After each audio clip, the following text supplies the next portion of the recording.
What do you make of the trend league-wide where there's teams that have a duo of stars as opposed to a big three, and how do you think that might affect the dynamic? Um, I mean, I think what Boston did was special. I think what Miami did was special.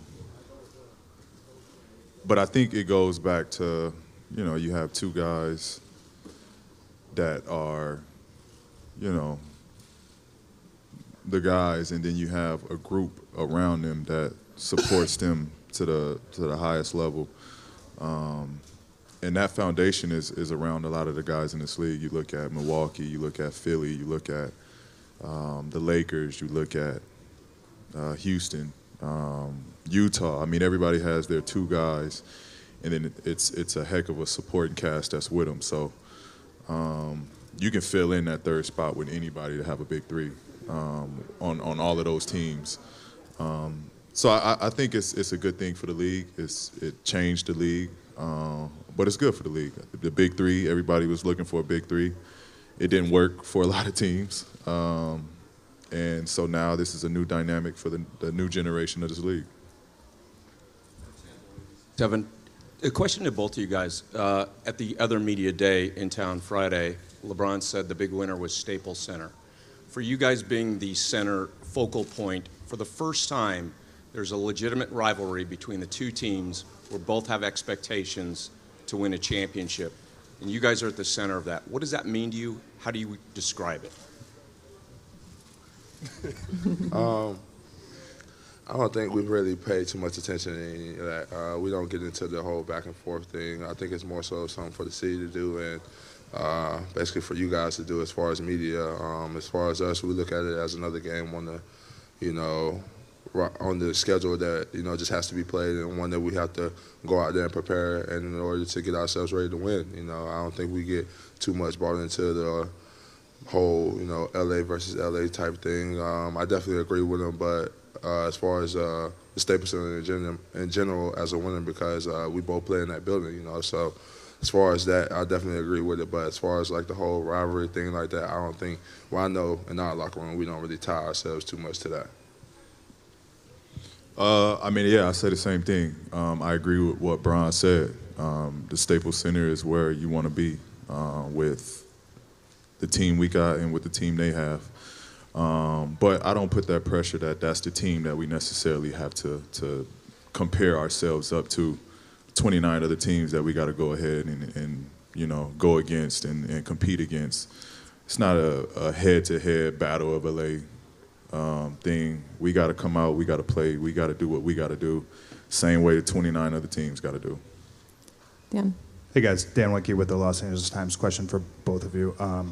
Trez, teams around the league have put together mini camps and have tried to get a head start into training camp, doing the team building things that typically would happen in training camp.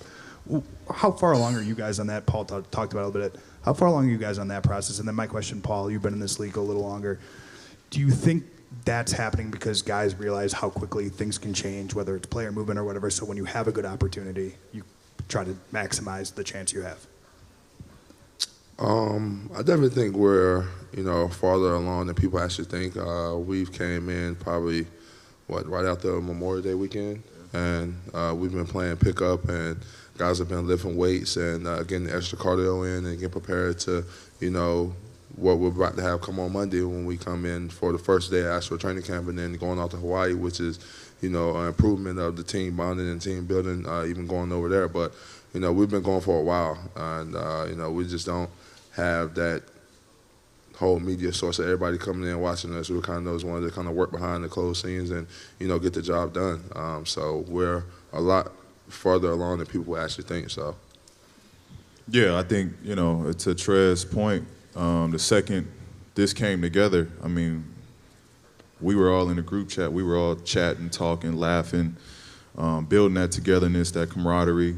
The second, again, this came together. The second me and Kawhi became a part of this team. So that relationship was established early to where we came in the facility. It was, it was like I knew him. You know what I mean? I've been around these guys. I felt like it was already, we fast forward all of that getting to knowing each other. based off of us just already being in that chat. And then I think you just you seize the opportunity. You know what's ahead. You know what you have. You know, I've again been lucky to play and fortunate to play on some really good teams, and you just never know. You never know how that team's gonna shape up. In my case, I got injured, and Indiana, we went on a downfall from there. So you just never know. You never know what you have. So you got to give everything. You got to invest everything, and you know, you try to pull the best out of that season, that group. This is Pranav from the Score Crow. You guys, both of you guys play with a lot of physicality and toughness. How do you look to implement that when you guys play against other teams this year?